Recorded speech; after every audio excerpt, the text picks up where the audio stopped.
All right, good day, good morning, everyone. This is Charles with the Exodus Logistics Learning Centers Dispatcher One-on-One Training for Beginners. Today is Sunday, the 25th of August. It is our second or our fourth week, I should say, training in the month. We do every second and fourth week.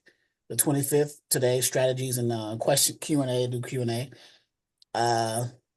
Some people may have let this AI stuff throw you off.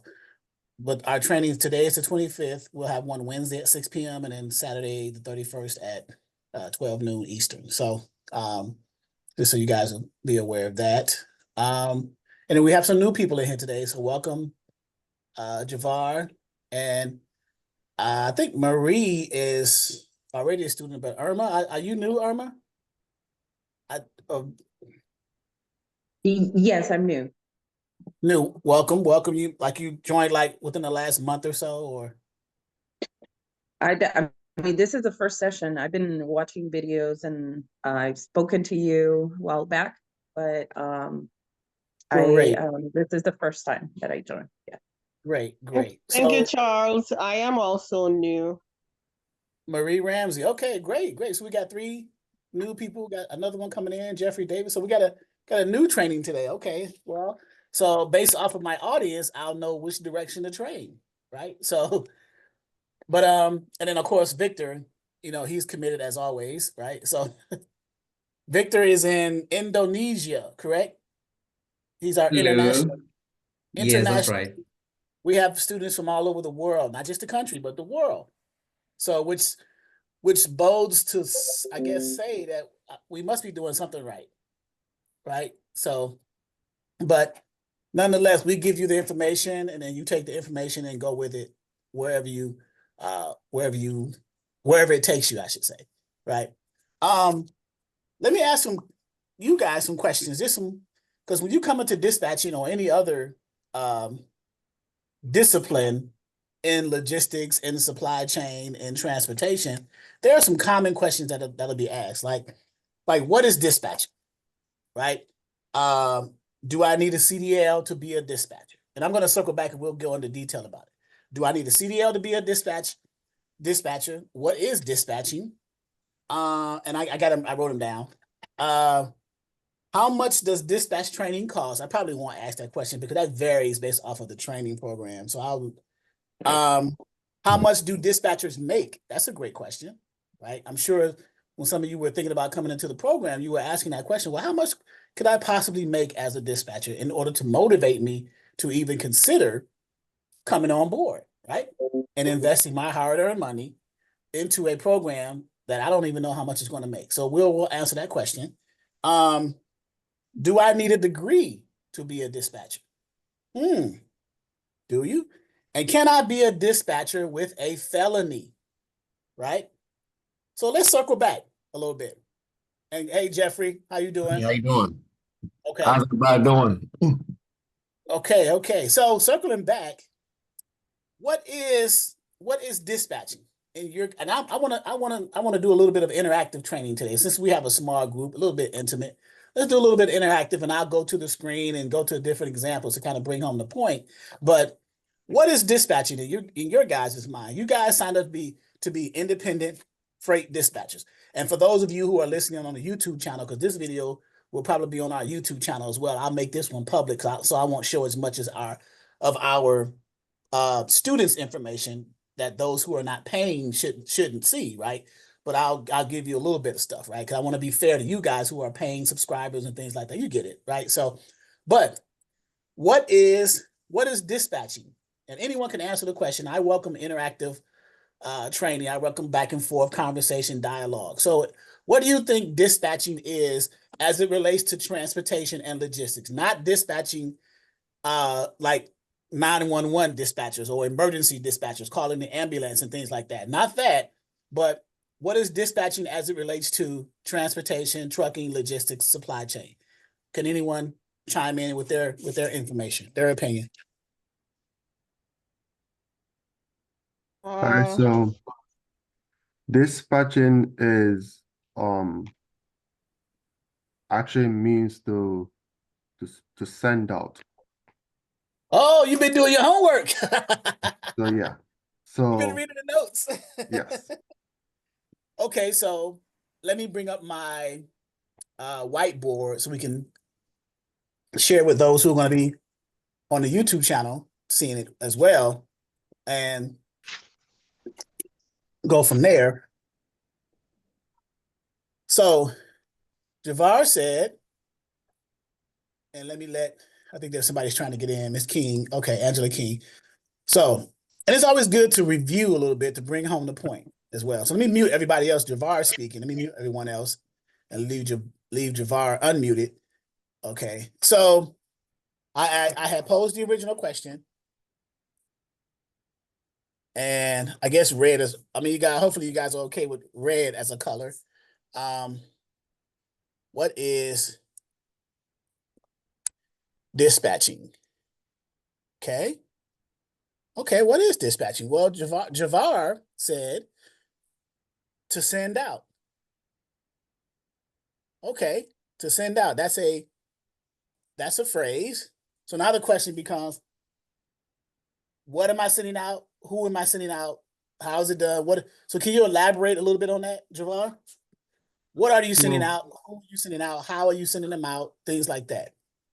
so dispatchers basically arrange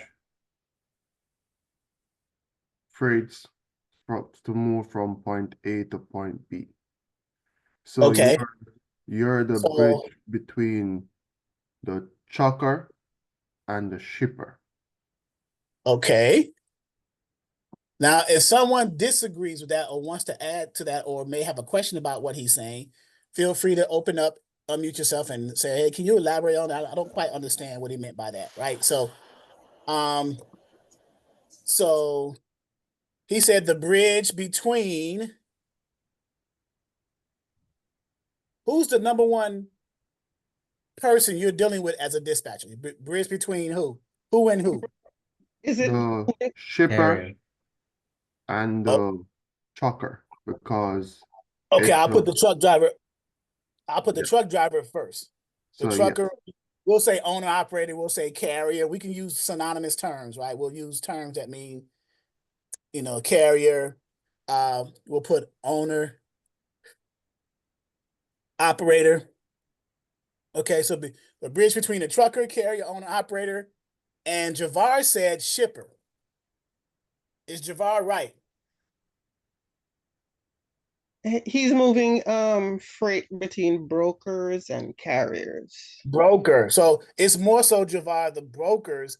As a dispatcher, you're going to be dealing mainly more so with the freight brokers than you are the direct customers or the shippers. You're going to have a more intimate relationship with the brokers than the customers, the shippers. Okay. So that's why I was trying to see if anybody caught that before I wrote it down. Right. So you're going to be the dispatcher is the bridge between the truck driver, carriers, owner operators, and brokers. I'll give their real name, freight brokers. Okay. They broker freight. All right. So this send out. So now we're saying what is dispatching to send out. So you're sending out the truck drivers with what? What are you putting in their trailers? Right? What are you putting in the trailers of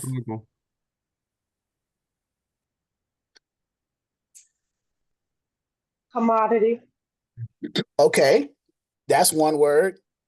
What's another word that's similar to commodity that's going in those trailers? Cargo. Freight. Cargo, Cargo goods, freight, goods, load. loads. Look at this. I got a smart group today. What in the world? I didn't mean to say it like that. I'm sorry. Because I say it like that, I'm implying other people dumb. I'm implying that. Let me correct it. I'm gonna edit that one. That was gonna be edited, right?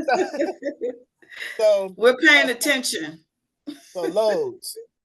But sometimes do you agree or disagree? Sometimes it's good to review, right? It is. Because you want to bring home the point and the understanding. You want to understand what it is that you're actually doing. Why do something you don't understand what you're doing? right? Does it make sense? So, okay, so the dispatcher, we got someone who sends out, someone who's the bridge between the freight broker and their carriers, right? And you get paid to do that, right? You get paid when you, so this, what we're saying is the bridge between the truck driver, carrier, and owner operator and the freight brokers. What you are doing when you are finding loads and cargo and freight and goods and commodities for them, you are doing what's called booking the loads, right? You're booking freight for them, booking loads. Everybody understands that? Is there someone who does not understand that? When you're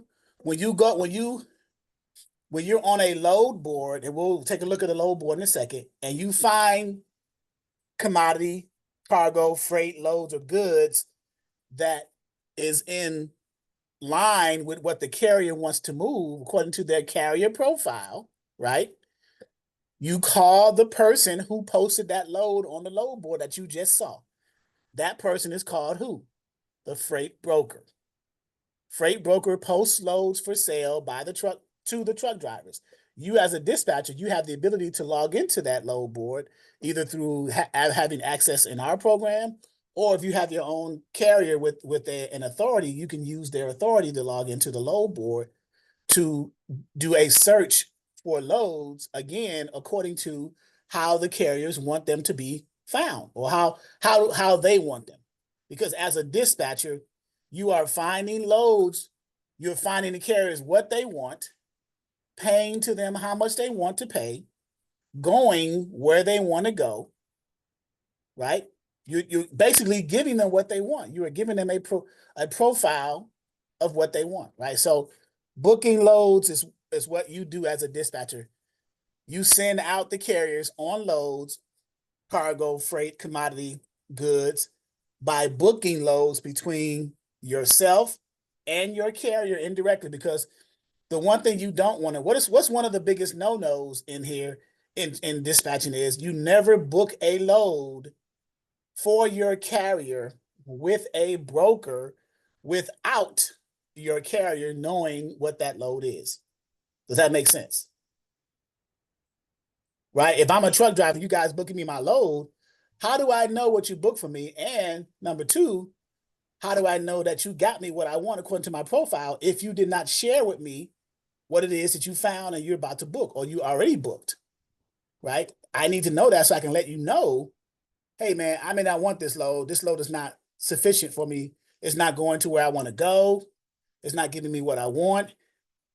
Did you even look at the profile sheet to see what I wanted, right? Are you paying attention to my profile sheet as my dispatcher and finding me what I want? So there's a communication disparity there, right? So what else is dispatching?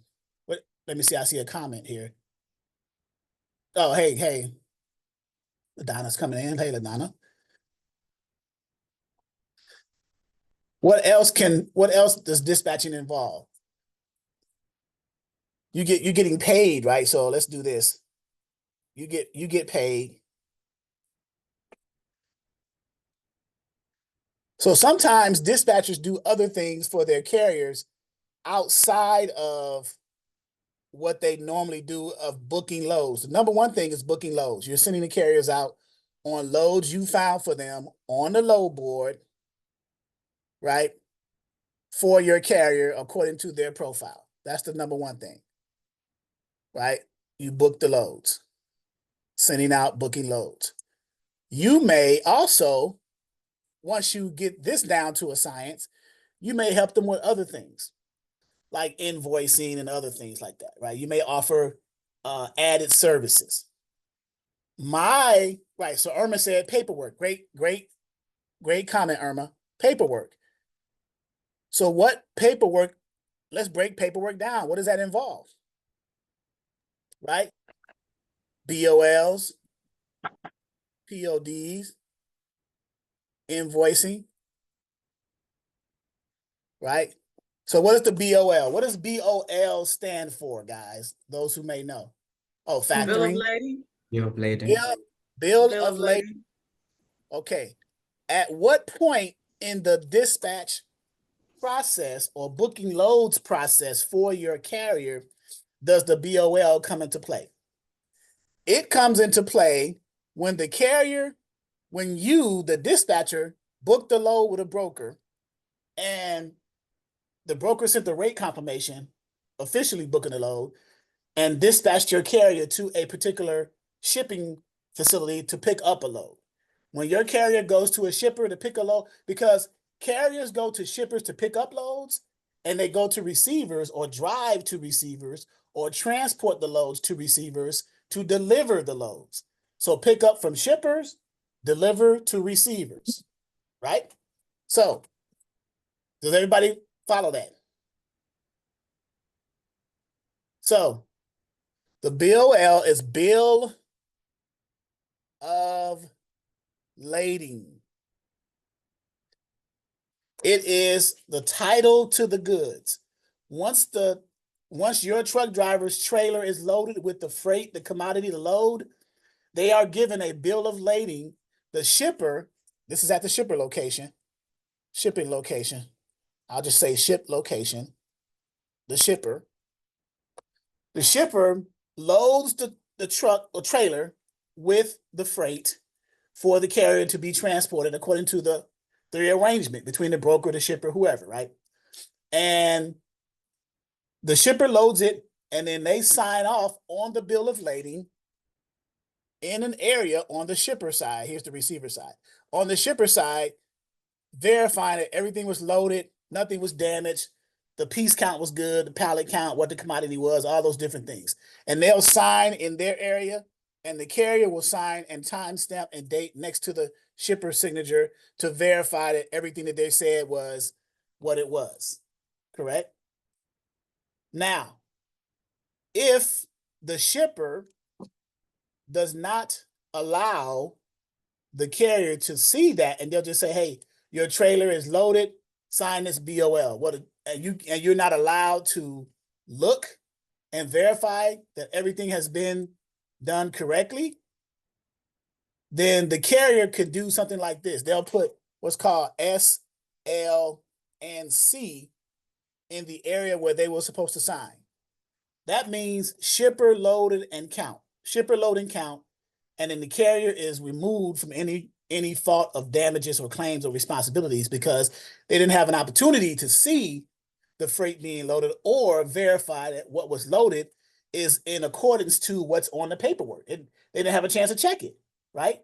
Before they closed their doors, locked it, put the seal on the door, and pulled off the loading dock. So most carriers are supposed to verify because that's the responsibility of the carrier. Because if anything happens that could be the fault of the carrier, a claim could be filed against the insurance of that carrier. If they didn't strap everything in, secure it in right, correctly, and all that stuff. If the shipper loaded it and didn't allow the carrier to do it and say, hey, just take our word for it, guy. We loaded your trailer, everything's good. And then he gets to the receiver and open up the door, pallets are shifted and freight is damaged. That's not the carrier's fault. He signed on the BOL, shipper loading count. The responsibility falls on who? Who does that responsibility falls on? Falls on the shipper. Falls on the shipper. That's correct. Because the carrier did not have an opportunity to check what was being loaded on their trailer before they were supposed to secure it, strap it in, load bar, however they did it, close the doors, put the seal on, write the seal number on the BOL to make sure everything is correspondent to it, right? That's a carrier doing their job correctly. But if the shipper prevents them from doing that, then all the carrier will have to do is just put on the BOL, SL, and C. They didn't allow me to check it. So shipper loaded and counted. And they assume responsibility, not me. Okay. Where in that, everything I just said, where in that does dispatching come in? You just want to educate your carrier if he does not know. If he already knows that, then that's great. But if you can provide this value add to them and say, hey, man, did the shipper allow you to check your freight before you closed the doors and put the seal on it and before you pulled off from the shipping facility? And he'll say, no. I'm like, uh-oh. Well, you may run the risk of getting a claim filed against you if you get to the receiver for delivery and there's pallets that's shifted and there's damages. they may try to file a claim against you as opposed to the shipper. If you didn't sign on the BOL, shipper loading count. Okay, I said the worst case scenario first. Now let's go back to the best case scenario where the shipper lets you come into the facility, or lets your carrier, I should say, you guys are dispatchers, let your carrier come in and then verify the pallet counts, look at everything as it's being loaded with the forklift, let you go into the trailer, put load bars up every so many pallets, strap everything in, secure it in. So when you get out the trailer, you sign the BOL and you're verifying, your carrier is verifying that everything was loaded, nothing's damaged, the piece count, pallet count, weight, everything's good. And your carrier signs on the BOL, bill of lading, next to the shipper section, time stamping and dating it that everything was good. Okay. The BOL says the carrier now, after they sign it on the shipper side, has taken possession of the freight. Once they leave that shipping facility, they have taken possession of the freight. You're a truck driver. So they want to do the best thing possible that they can when they take possession of it to avoid any type of claims against their insurance. Right? So that's BOL. Now, next, POD. What does POD stand for? Proof of delivery. Proof of delivery. Very good. So, and where is this located at? Where does your carrier receive a proof of delivery at? Is it at the shipper or at the receiver? Receiver. Receiver location. So I'll just say receive location, because they are proving that they are delivering the goods to who they need to deliver it to, the receivers. They pick up from shippers and deliver to receivers, right? So now when the carrier gets to a receiving facility, they're going to do everything the shipper did, but in reverse. They're going to open up the doors, have that carrier back into the loading dock, lower the air on it, dump the air to level off with the loading dock so they can put the dock plate up there and the forklift can get in, unload and offload. For those of you who are in trucking, you understand what I'm saying, right? So, and then they'll take out the pallets and maybe stage them right next to the bay door so they can check the goods to make sure that there's no pallet damage, no freight damage and things like that. They'll do what's called QA, quality assurance. They'll quality test it before they put it up on the shelves for storage, or maybe even transload it into another trailer to go out, or whatever the reason is. But they're going to take it out of that trailer and verify that everything's good before the receiver signs off on the BOL, and your carrier checks and time, date, and stamps next to the receiver's signature on the BOL. The BOL turns into a POD once both parties have signed in their section, shipper, receiver. BOL now is a POD because there is a proof of delivery. It was picked up, signed for, it was delivered, signed for. Here's my proof. Here's the signature. I got an empty trailer. Pay me, says the carrier, right? So now invoice. You as a dispatcher, sometimes a carrier will ask dispatchers to help them with invoicing. Other times they won't, because they'll have factoring companies right here that they'll just send a picture of the invoice, a picture of the POD to their factoring company, and then the factoring company will pay the truck driver, the carrier. So truck drivers have one of three ways to get paid.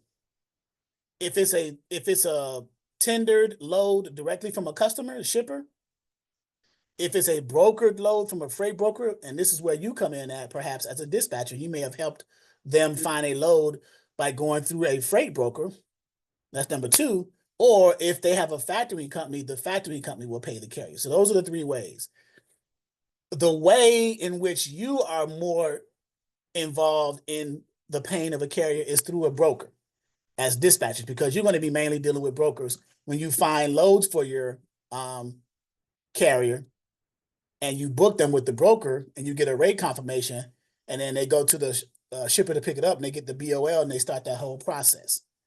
So your involvement as a dispatcher is more so on the broker side than it is on the shipper side or the factoring company side of the three ways that carriers get paid.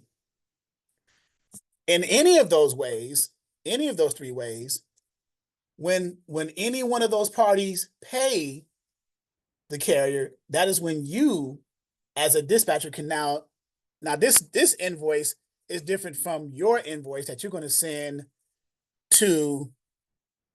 Who are you going to send your invoice to for your service of dispatching? Is you going to send it to the broker, the carrier, factoring company, shipper? Who are you going to send it to?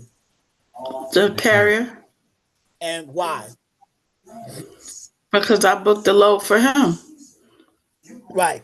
And number one, but number two, that's who you are under contract with. That's whose name is on your dispatcher agreement. That's who you have the relationship with contractually. You don't have a relationship contractually with a shipper. You don't have as a dispatcher, you don't have a relationship contractually with a freight broker. You don't have a relationship contractually with a factoring company when it comes to dispatching. You have the relationship with the carrier, the truck driver, the owner operator.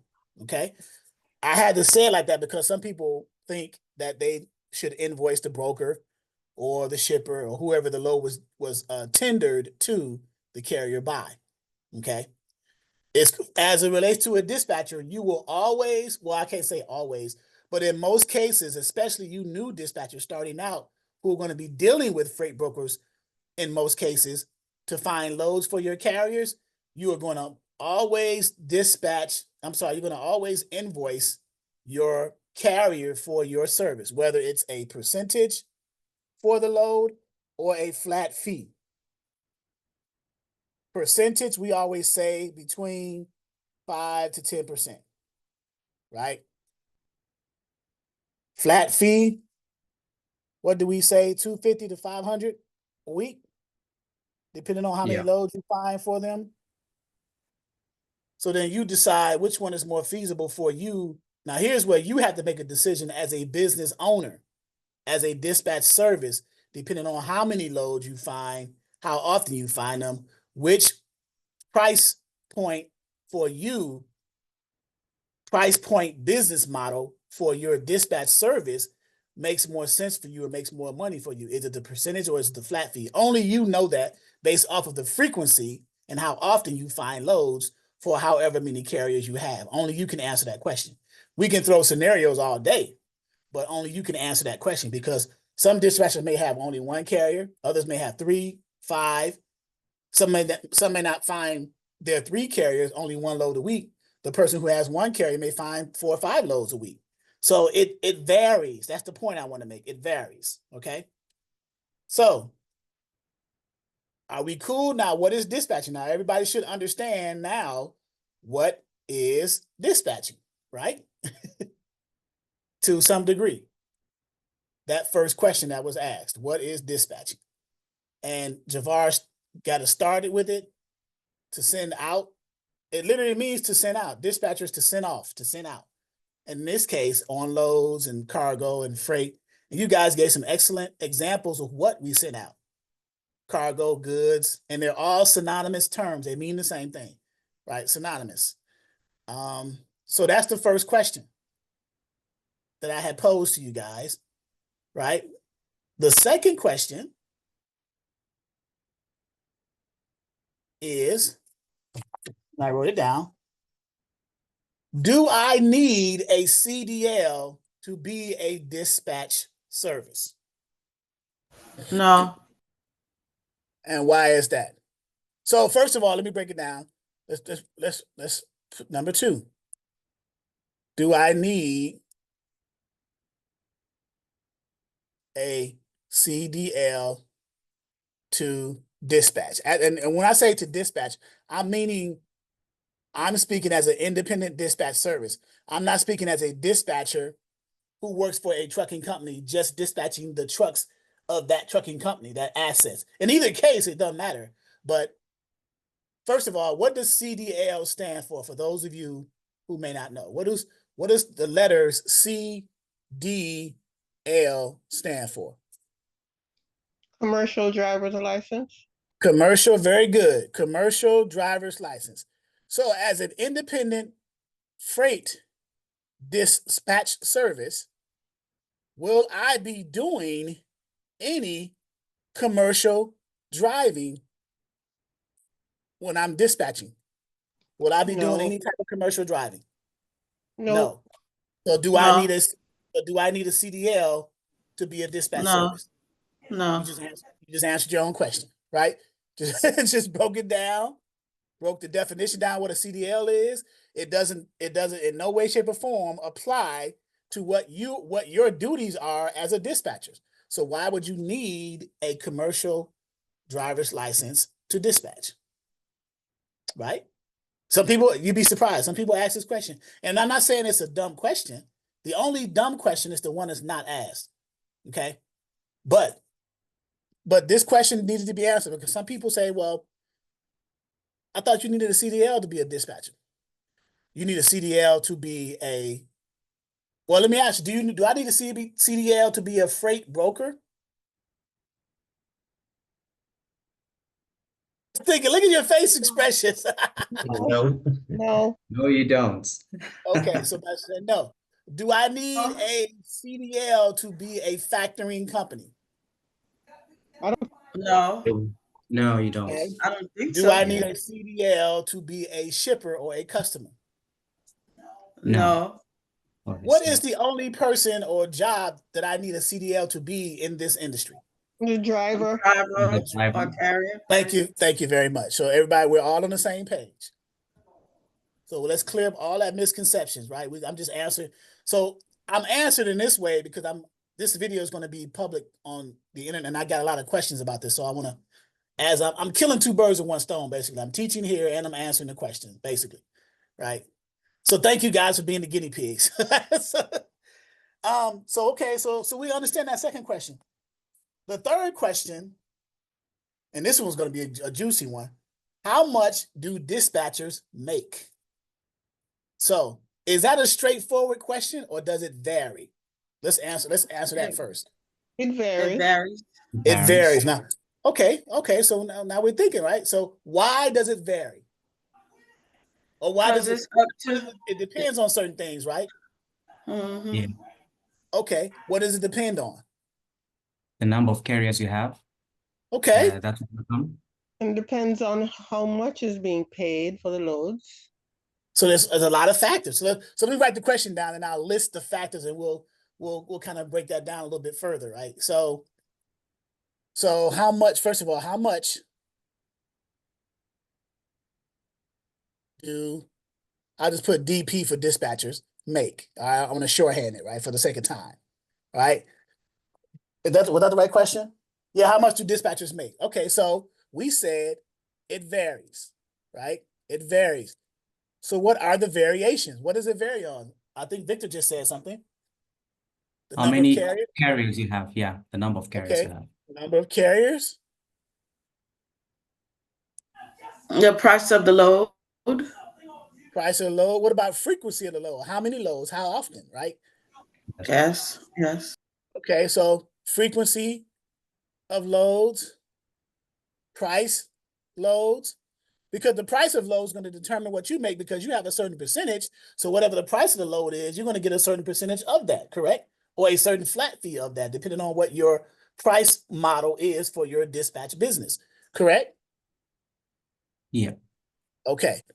So we gotta put that in there. If how much do dispatchers make? It depends on, it varies on the either the percentage or the flat fee, right? And I'll just put FF, flat fee, right? So these are several factors that vary, that determine how much dispatchers make.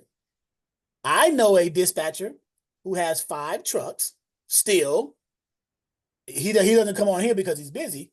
He's grossing. Now, what's the difference between, let's do that too, so we can put this in perspective.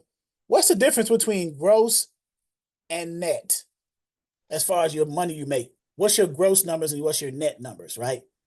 Net is after taxes and expenses.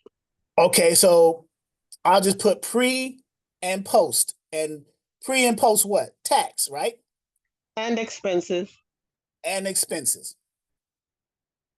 So we'll put taxes and I'll put a / expenses. So the guy I was telling you with the 5 trucks he's dispatching, he's grossing 6 figures. Okay, grossing.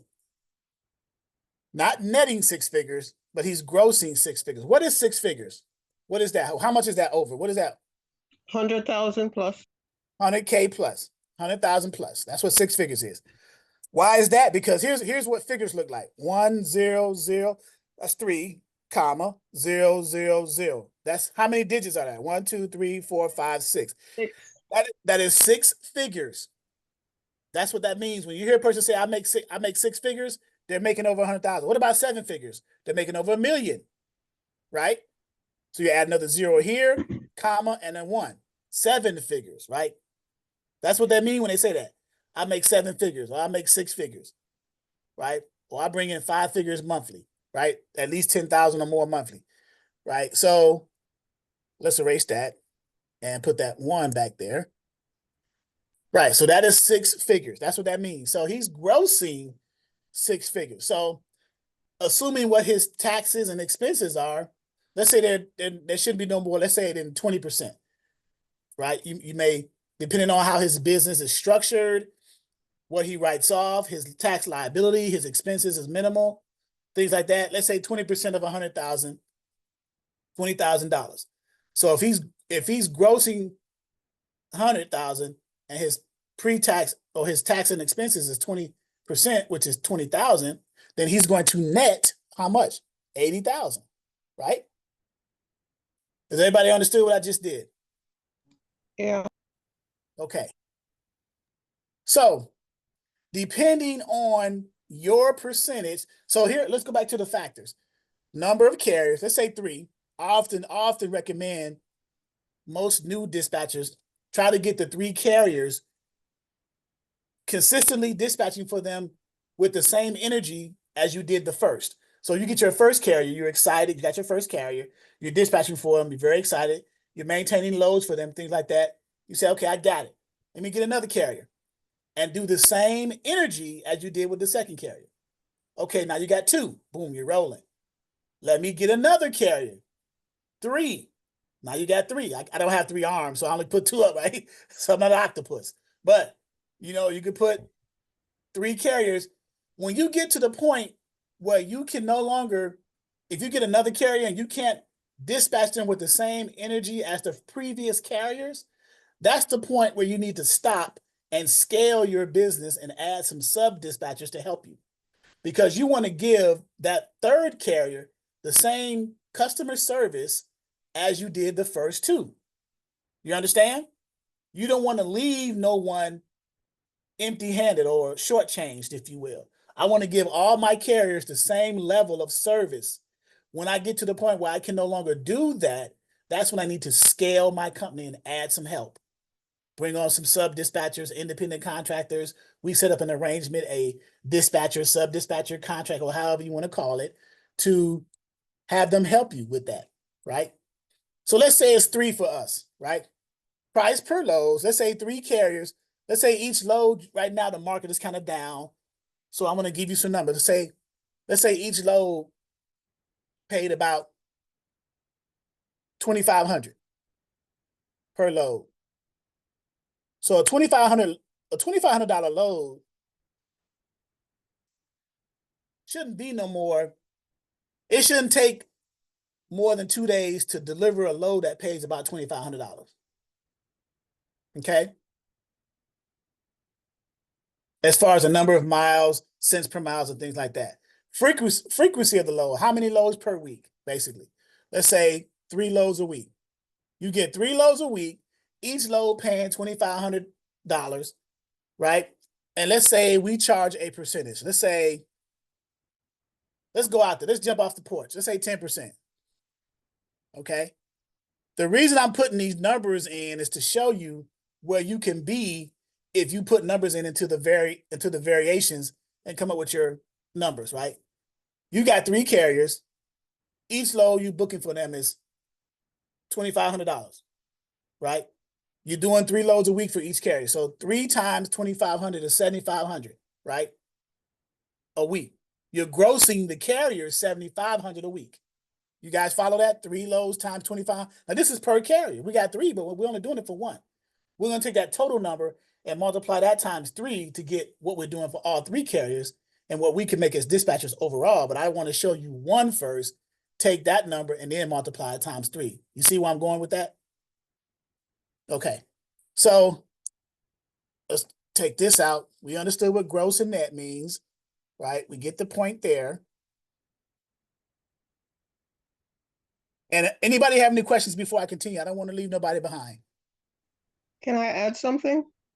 Yes. Who is that? Marie. Oh, my name is Marie. I already work in the logistics business. I do damage freight inspections for major carriers like XPO, T4. So do you reverse logistics? Mhm. Okay. Yes, I do damage freight inspections for Okay. XPO, T4, UPS, FedEx, and stuff. I just wanted to add to this that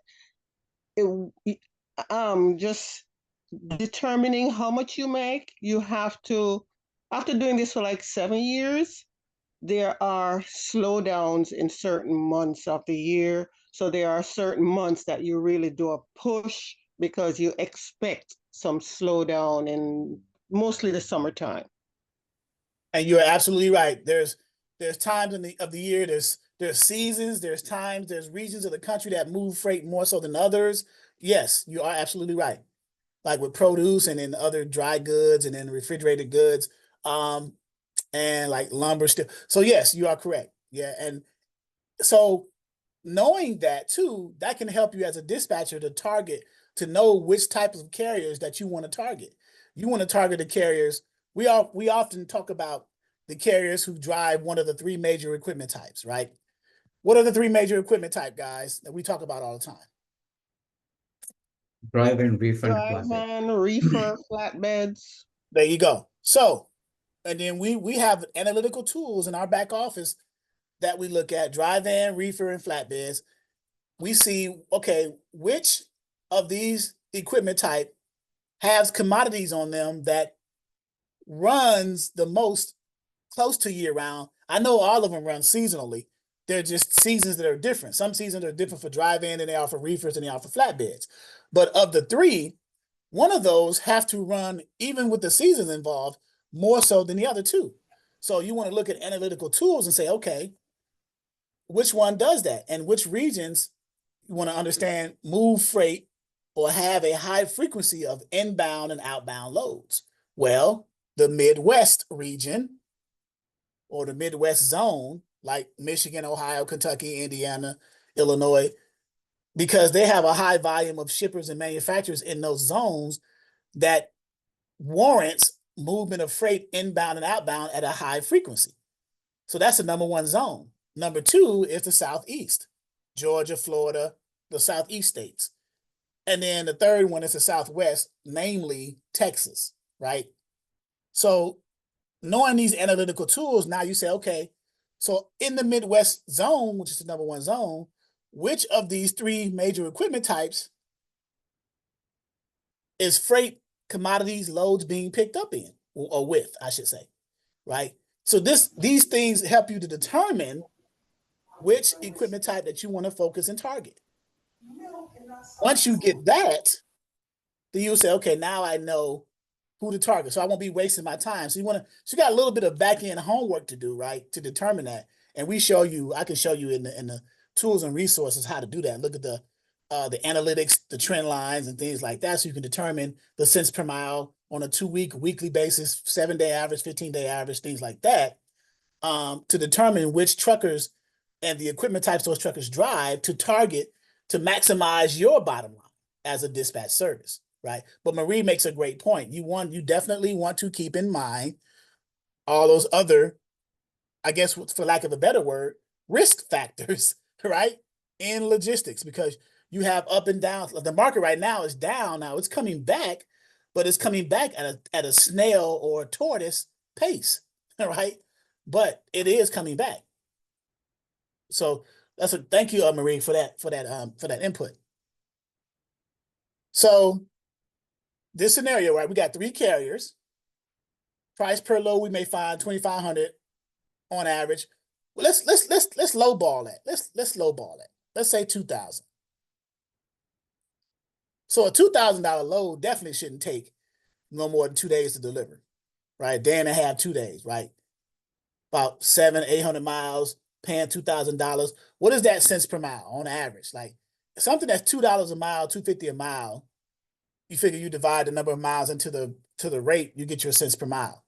So now you got 3 loads per week for the one carrier at $2,000 a load.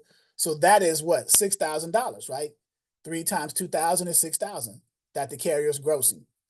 Now that's low in this market. Mostly carriers used to gross between 8 and 10. When I was dispatching about 7-8 years ago, I was doing 10 to 12 in some carriers, not all carriers, but some. But back then, you know, pre-COVID, COVID, and a little bit after post-COVID, loads were like prevalent. Now they've slowed down, you see. But 6,000 a week to the carrier, right? You got 10% of that. So what's 10% of 6,000?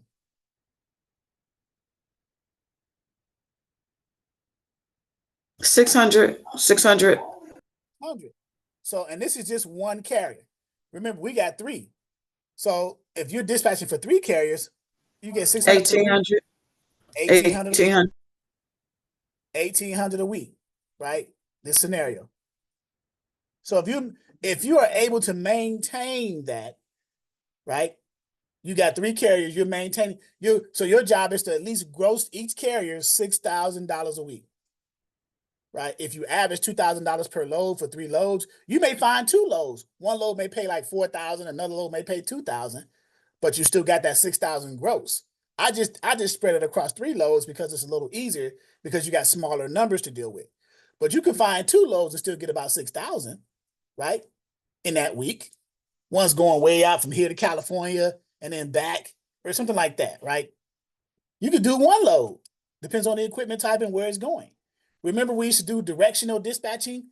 Loads pay more coming from the north going southbound than the south going northbound, coming from the east going westbound than the west going eastbound. Remember, we did that in the 1, 2, 3 load board. We showed the different numbers. So all these different tools you want to put together to create your system for your company in order to do it correctly, right? So now you got 1,800 a week for 3 carriers. Right? How many weeks in a month? 4 weeks in a month, right? So 1,800, I'm going to do the math in the background on a calculator, so I won't. 1,800 times 4, 72, right? 7,200 for the month. This is you grossing that, right? 7,200 for the month times 12 months in a year. 86,400, okay? 86,400 gross for the year.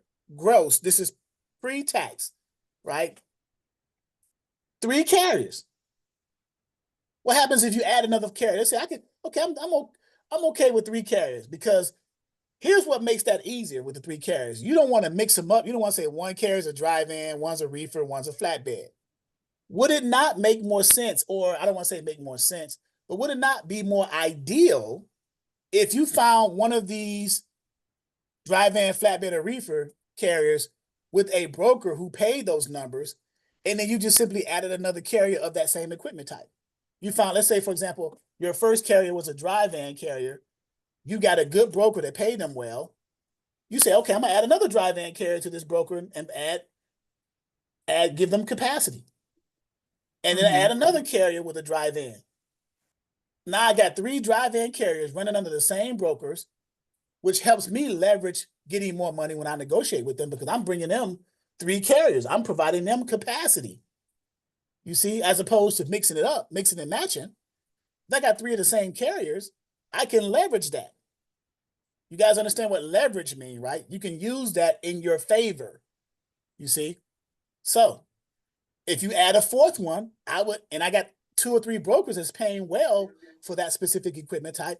Why not add a 4th carrier of the same equipment type and put them in the same broker's network of loads, right? So if you add a 4th one, instead of 3, you got another 600, another 600. So now it's 2,400 times 4 times 12, right? let's do that number real quick. So 2,400 96, times 4 48 times 2, 9,600. times 12. So now you add a fourth carrier. Now you went from 86,000 gross 400 to 115,200. 4 carriers. 4 carriers. Remember I said I know a guy who has 5 carriers making over grossing 6 figures? You just did it with 4. At 10%, booking 3 loads a week at least $2,000 a load. Now, there are several factors that have to play in this in order for that to work, obviously, right? Obviously, you got to keep them grossing at least 6,000.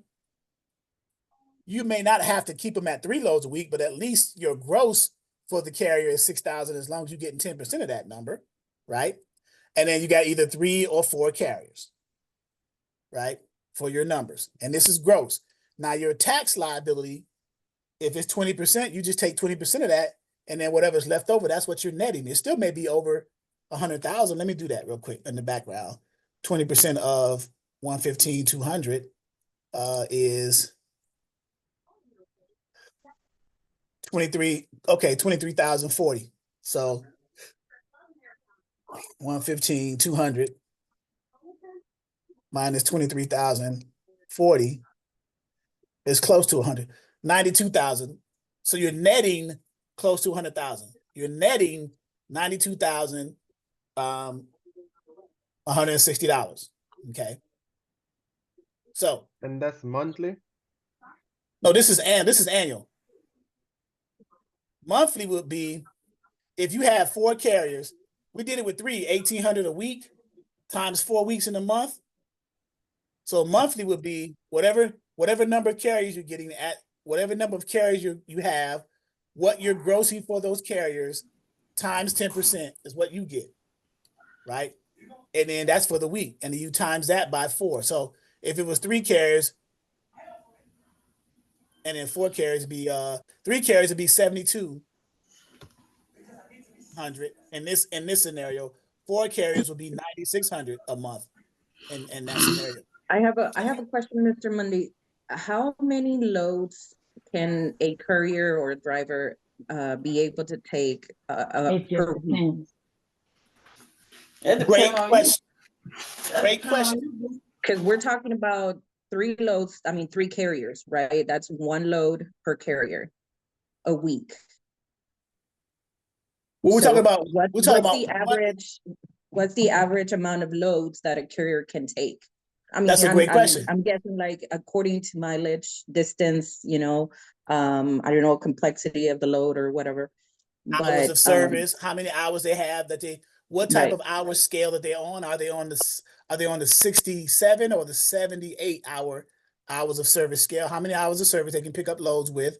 How many miles it's going, because that determines how many days you're going to be out. So the greater the distance, the longer the number of days. Let's say you took a load that was 2,300 miles. It paid like $5,000 though, right? But a 2,300 mile load, that's almost from here to California, right? From the East Coast to the West Coast. But that's going to take about 4 days. So there's your week almost right there. But you made about 5,000 off that load. And then you find another load a few days later that pays like 1,500, that takes about another 2 days. So now there's a whole 7-day work week. So 5,000 and then 1,500, that's 65 right there. So it depends on the number of miles. The shorter the miles, the shorter the number of days, so you can add more loads in there. The longer the miles, it's going to shorten you on how many days you can book, how frequent you can have loads out there, depending on the number of miles. You follow what I'm saying? Yes. Okay. And then also you got to factor in. So that's a great question though. How many can you actually do per carrier, right? What are the factors, right? Hours of service, HOS, right? 67 or 78. What does that mean? The hours of service, a 7-day cycle for 60 hours, 60 on-duty hours, or 70 on-duty hours in an 8-day cycle, right? Those are the hours of service. How do we know that? let's go to our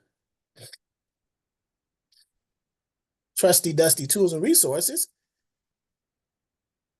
And obviously you have to be aware of like how many hours these drivers have been on the road, correct?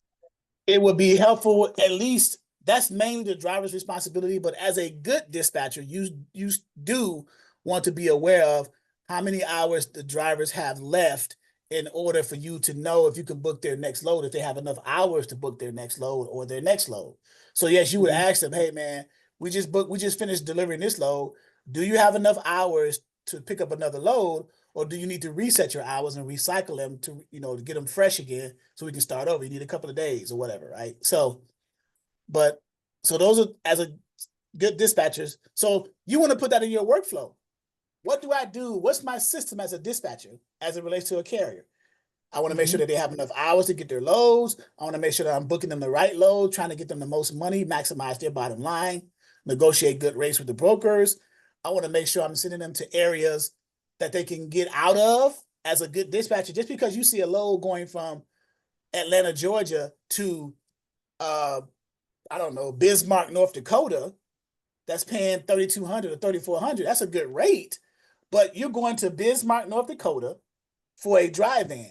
You get in Bismarck, North Dakota, you might as well be in the Twilight Zone or the Bermuda Triangle, because it's going to be hard to get out of there. So as a dispatcher, you want to make sure that you keep your carriers not only running the line haul, making money, but also running the reload or the backhaul coming out of there, in and out, back and forth, over and over again. So you send them into and out of areas. Remember I said earlier, like the Midwest, you send them into and out of areas that have a high frequency of inbound and outbound freight. Well, what are those areas? Midwest states, Southeast, Southwest, right? That are, at least for the three major equipment types, the dry vans, the flatbeds, and the reefers, right?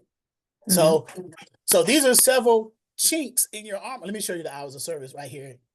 For those of you who have access to the portal, you'll see the hours of service right here, right?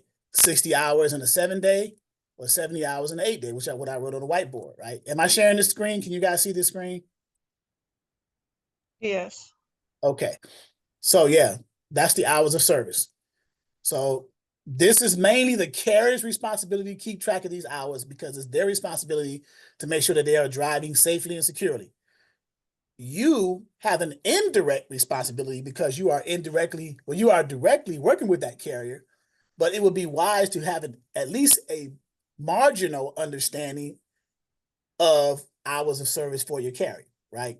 So you can, at least at the bare minimum, you will want to ask them as you're getting ready to book their next load, at the bare minimum, hey, sir or ma'am, do you have enough hours for me to book you your next load? And they'll either tell you, yes, I do, go ahead, or no, I need to do my reset to reset my clock cycle. So let's say today is Sunday, don't book me another load till Monday. Give me enough time to do my 10-hour reset. And then I'll either text you or go ahead and try to find me something on Monday or Tuesday morning at the latest. So now what you guys are doing there is communicating, going back and forth. You guys are on the same page, right? Like I said earlier, never book a load for your carrier without them knowing what you are doing, right? And here's one of the reasons why. Hours of service could be a factor in that. They may not have the hours to pick that load. You booked them a good paying load and they like it, but if they don't have the hours to pick it up, that truck can't move because it shut down resetting its clock. It cannot move, right? So you just wasted the time with the broker and all this other stuff.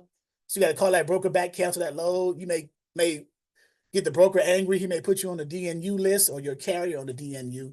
DNU stands for do not use, right? So these are things you want to do. So let's go back to the whiteboard real quick. I'm going to do a workflow for you guys as dispatchers. What do you need to do for your dispatch service to be efficient, right? So, well, the first thing, obviously, as dispatchers, dispatch service or dispatch processes or workflow, right? We'll say workflow or processes. Some of the stuff is common sense. Other things you'll learn as you go. You'll learn as you experience them. Like they say, experience is the best teacher. You will learn it as you experience it, right? So, but the beauty of being here is I've experienced probably most of the things you're probably going to come across of and you have come across on and you may have questions about, right? And others in here too, like LaDonna, any former truck drivers, owner operators in here, people who work brokerages, 3PLs and things like that. We can pretty much put you onto the learning curve and tell you what to avoid. And if you continue to do this thing, this is going to be the result. There's no other way around it, right? So as a dispatcher, the main thing you want to do, you want to have communication, right? You want to communicate between you and your driver, okay? Let them know, don't book loads for your driver without them knowing, right? Because again, hours of service, things like that. You want to understand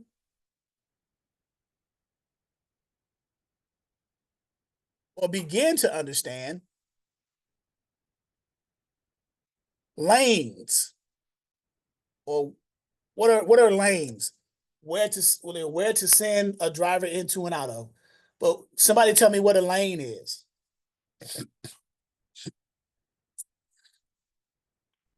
Or give me an example of a lane. Right? The routes on which you book the load, like their destination to and from. So give me a to city and give me a from city. Okay, from South Carolina to Athens, Georgia. There you go. That's a lane. That's a lane, or what we call a line haul. I'll just put LH.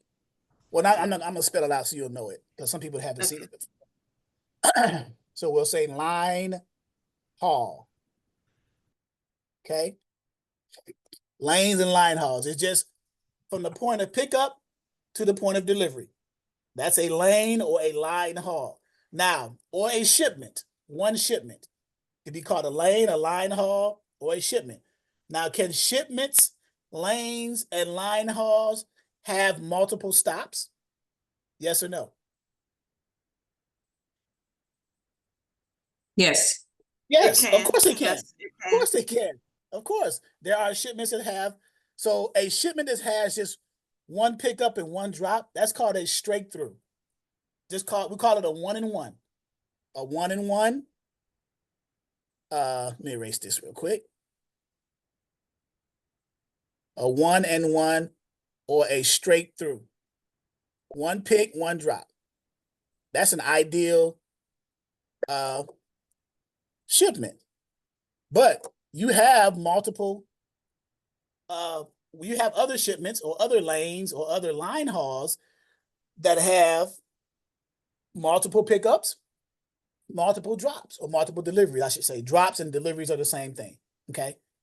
The equipment type carrier that does multiple, or that's more frequently does multiple picks and multiple drops, are those who drive refrigerated equipment type, reefer trailers, because they go to a lot of cold storages, pick up from cold storage, multiple cold storage facilities, and deliver to multiple DCs, distribution centers, Walmarts, grocery stores, and things like that, right? So that equipment type carrier has the greater propensity to do multiple picks and drops, okay? So you want to understand lanes. You want to understand areas of the country where the frequency of, let me put that in here. You want to understand inbound and outbound loads, or inbound and outbound freight as dispatchers. Inbound, outbound.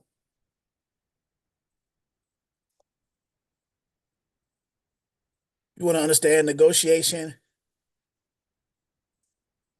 strategies with the brokers. Okay. And again, this will come with experience. You're not going to learn this overnight. All right. I'll be honest with you. And anyone tells you otherwise is lying to you. All right. It took me about 4 months to learn it. And then put everything together into a workflow.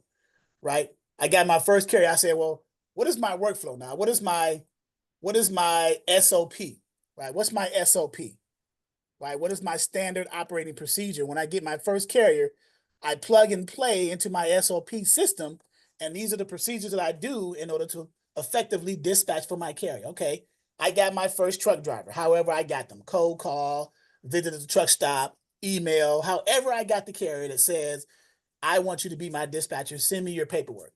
I sent them my paperwork, my dispatcher packet. They filled it out, returned it with the signed, with the notarized limited power of attorney. Now I got my first one. Now I take that carrier profile that they filled out, and now I go to a load board to look for some spot market freight. Okay, so let's do that. Let's look at a scenario of a workflow, right? In real time, right? So let's go to our main menu. Can you guys see my screen, the main menu, with my mugshot up there? Okay. So module 2 is where we store. So the modules, guys, for you new individuals in here, let's go back to the main menu. When you first come into the program, and by the way, let me ask, does everybody in here that's listening, that's new, have access to this page already? To this Yes. back office? Is there anyone in here who does not? I'll let my wife know, but I just want to make sure that everybody acts, because this is the I area. don't have access to it as yet. Okay, Javar, you don't have access to this. No. Okay, so I'll let my wife know. LaDonna, please remind me in your notes that you sent to me to remind my wife to see why Javar does not have access. Even if I do, probably I just don't know how to access it as yet. Okay, so here's the homepage. When you first go to my website, exodusdispatchingandtraining.com. So I just go to my Google page and type it in. Yes. Alright. Go to Google, type it in. You should have a badge, a Dispatcher 101 badge when you got signed up. My wife should have sent that to you. So I just go to my email then and just look for that, and Not necessarily, you don't have to go to your email. You can just go to a browser, open up a browser in Chrome, Okay. or whatever browser you're using, Chrome or whatever. Type Yeah. in exodusdispatchingandtraining.com. It'll take you to this page right here, this homepage. So Exodus. exodusdispatchingandtraining.com. I'll make it easier for you. I'll copy and paste the link in the chat. You can just snatch it out of there.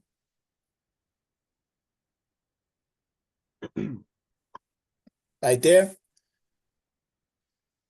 And then if I were you, and I'm speaking not only to Javar, but the others, I would save this as a bookmark. So that way you ain't got to keep typing it. You just refer to the bookmark and it'll pop in, right?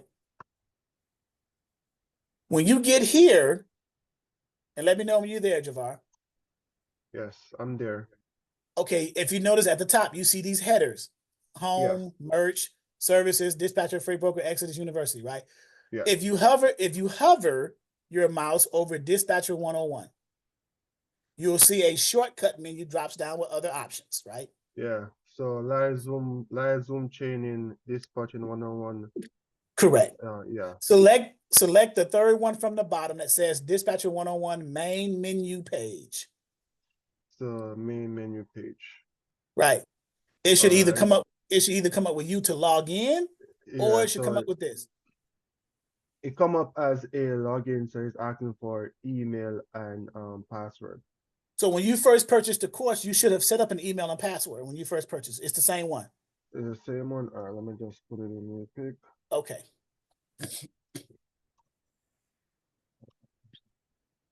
The custom sign up email and password you created, because Yes. prior to purchasing the course.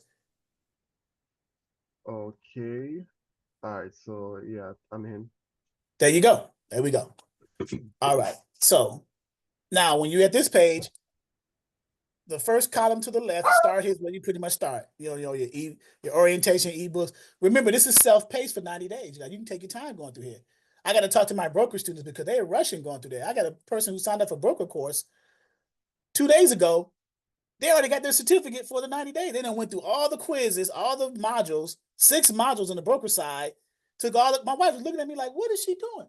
I said, I'm gonna ask her when I talk to her, I'm gonna say, Okay, tell me how to get your broker authority. I'm just going to test it. Like, you went through all the modules, but you don't know how to get a broker authority. You need to take your time, 90 days. And what I'm gonna start doing now too, I'm gonna make these quizzes, these modules a little bit more challenging. I know this is a training for beginners, but to avoid people rushing through this, I'm gonna make the quizzes a little bit more challenging, not hard, but challenging, because I want you to take your time and pace yourself. I want you to actually learn this stuff, right? Especially on the broker side. You guys are dispatchers, but and then make the quizzes a little bit. Now on the broker side, I'm going to require them, even after your 90 days, take all the quizzes, get your certificate. Before you get a certificate of completion of the broker course, you have to have applied and received your broker license before I give you a certificate of going through the freight broker course. That way it tells me that you understood what I taught you, because I want to make sure that I'm teaching you the right stuff. Now, you guys are not required, because you don't need a license to be a dispatcher. You don't need an authority to be a dispatcher. I'm talking about the broker side, right? But as dispatchers, you only need your business license, your LLC EIN, your business name, things like that, and a carrier that says, hey, I want you to be my dispatcher, right? So let's go back to the load board thing. I don't want to get too far off track, right? So module 2, load board, okay? You hit that. Now it takes you to the load board page. We share our logins with you guys, with the exception of 123 load board, which is our promo code 1. You can take advantage of that though, get 30 days for free, and then sign up with your own subscription that you pay for. What is it? Standard at $39 a month, premium at $59 a month, or premium plus at $79 a month. You get to purchase one of those after 30 days free of using it, without having to have an MC authority to sign up for it, because you are partnered with us, our trainings, and we are partnered with the load board company, Exodus and 123. That is the benefit of that, okay? So, but matter of fact, let's open up 123 load board just to show you the user experience for those who may not have seen 123 load board yet. And before I continue, I'm saying terms that some people may not have heard before for the very first time. For those who know, what is a load board and what is its purpose? Anyone can answer that. To book loads. Okay, great short answers, smarty pants. But but yes, it is to book loads. So it is online software where the freight brokers and sometimes the shippers post the loads that they are trying to sell to the truck drivers. Now, you as a dispatcher, you have access either with your carrier or through our program where we give you access to come into the load boards representing your carriers to find some of those loads that the brokers and shippers posted according to your carrier's what? Profile sheet. Okay? So when you set your carrier up with a contract between you and that carrier, a relationship, a dispatch carrier relationship, remember, you send them the dispatcher packet, the dispatcher agreement, which is the contract between you and them, the limited power of attorney, which tells you that you can represent them. They've given you permission to do so with this notarized document, and then the carrier profile, which they give you their requirements of them for you to find their loads. Okay? Does everybody, Irma, you with me? Because I see you got this inquisitive look on your face. I want to make sure you're good. Miss Irma? You good? Okay, okay, there he is. Okay, so just want to make sure you're good. So I'm looking at the products over here on the page. okay, so the load boards, and this is the owner. This is my guy, Lauren Metzen. He is the owner of the software. Here's the video right here. I'll mute it for a second. But 2 years ago, that's him right there talking. Obviously, this is me, and this is 2 people of his products and development team. We had a conversation over 2 years ago, March 3rd, 2022, right there. See that? This video was recorded 2 years ago, over 2 years ago, where after the 18-minute conversation, Lauren, who is the CEO and the CTO of the company, decided with his team to allow our dispatchers enrolled in Exodus to take advantage of this free 30 days, purchase the load board after 30 days without being required to have an MC and DOT. And that's been going on ever since. Okay. So with me, I like to show receipts. Okay. So that's why I'm showing this. Because I like to show receipts. All right.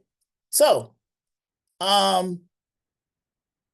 here is the load board. That's him again. Here's the load board. So when you first get into any load board, the area where it says you define loads, well, let's check some analytics first before we find a load. Some load boards have tools, like this one has one called load availability. Okay. According to 123 load board, they have a load availability feature. Right? They have it either in a map version or a density list version where it's alphabetically listed in the order of the states, alphabetically, right? Alabama, Alaska, so on and so forth, right? Most people are visual, so I do the map. Okay? So I give you a map rendition, right? Before we see any loads by brokers and shippers, we want to give you an idea which ones you want to look for, right? So this color coding says that the green states are the ones that have, remember I used the term high volume of inbound and outbound freight? Remember I was saying that a while back? Well, the greens colored states are such states. They have a high frequency of inbound and outbound freight. So I'm gonna hover my mouse over one of those. Let's say Ohio. If you notice, outbound says what, 894. That means loads picking up in Ohio and leaving out of the state of Ohio. Outbound going all points elsewhere. Okay? That's what outbound means. You guys follow that?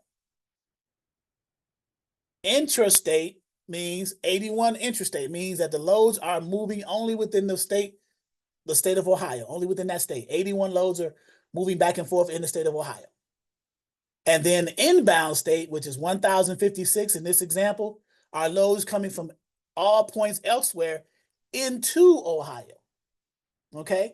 So with you and your carrier, you got one carrier. You only need one load at that time. Well, there's 894 going out of Ohio and there's 1,056 coming in. Chances are you're going to find a load, right? That's the point I want to make. And then remember I was saying, don't send your carrier to points where you can't get out of. Look at the red states. Remember I said Bismarck, North Dakota? 115 inbound and 47 outbound. There's so many less loads in there. And and I forgot to mention this. All these loads are not only across the three major equipment types, but they're across some of the specialty equipment types also. So these numbers include dry-van loads, flatbed loads, reefer loads, either inbound and outbound, hot shots, box trucks, cargo vans, sprinter vans, okay? So those numbers reflect any of those equipment types. Now you'll be able to differentiate as you go into it and start filtering for your specific equipment type. But just know the higher the number of inbound and outbound loads, again, chances are you're going to find one for your driver of his or her specific equipment type. Okay? So, and is that number of loads on a daily basis? Daily, sometimes weekly, right? So it'll change as loads are being covered. So I'll probably, if I'm a betting man, I'll say daily, because as loads are being covered meaning being booked and they're gone, they'll take them off the load board. So the numbers will either go up or down. And as loads are being posted, the numbers may go up. As they're being covered and moved by brokers and carriers, they're going to change the numbers. So yes, on a daily basis, they're going to fluctuate. This is in real time. This is a real live load board, okay? Over here, remember I was saying across the three major equipment types?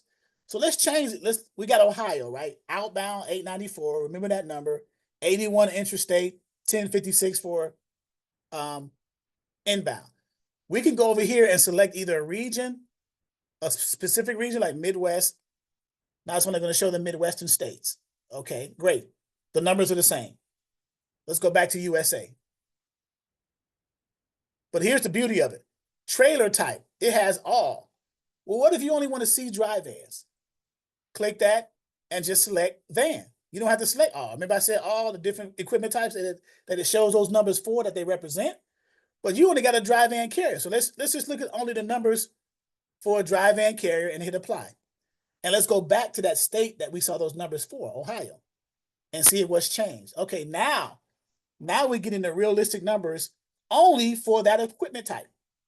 So if you only got a dry van carrier or 3 dry van carriers and you want to run in and out of Ohio, okay, you got 606 outbound, 64 intrastate, and 595 inbound.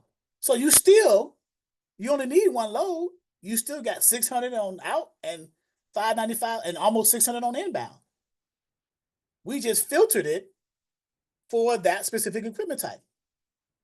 You can filter it for multiple equipment types. Let's say the 3 major equipment types: dry van, flatbed, and reefer. And go back to that state. See the difference? So once you learn how to manipulate the software and filter it according to what you are requiring, the type of carrier you have or whatnot, you can see now how to move. So let's do this. Let's go back to, let's remove flatbed, let's remove reefer and only do dry van. Let's say you get a dry van carrier who's based in Columbus, Ohio. And he said he want to run down to the southeast over to Texas sometime and back home. Okay. So let's send him to Georgia. Let's get him an outbound load out of 606, send him down to Georgia. Okay, inbound is 513. So some point he's gonna come into Georgia, right?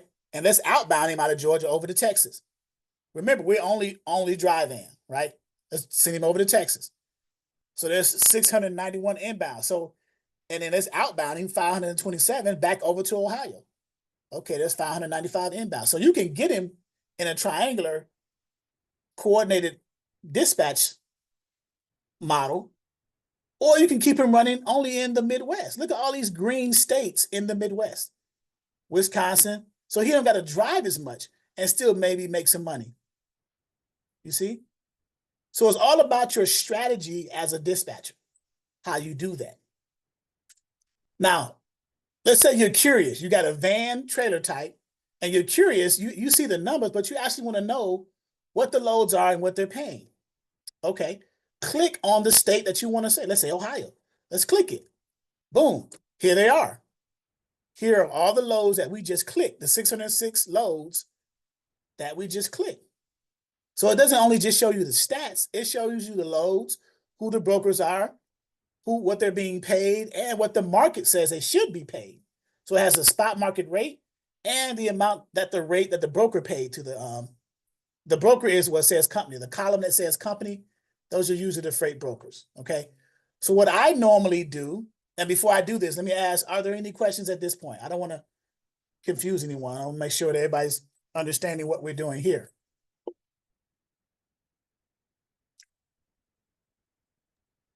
Can I ask a question, but it actually based on pricing. Go ahead. So if I should go ahead and I actually find a load and I correspond with my carrier and you said, okay, then yes, you want to load. Let's just say the load is $2,000, argument's sake, $2,000. Okay. If I'm going to actually get my 10%, I'll actually negotiate the 10% within the 2,000, right? Well, not within it, but on top of it. On with the broker. top of it, on top of it. That's what I meant. Okay, so let's go to that example. I'll keep this up, but I'm going to go to the whiteboard to answer your question visually. Okay. Okay. So let's do this and go back to this whiteboard. So this is one of the things that we talk about in our course as well, in the process when you're booking a load for your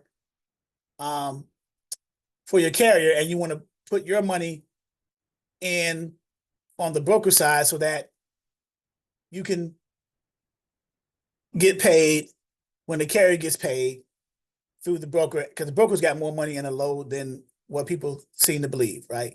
Sometimes it's not true, sometimes it is, right?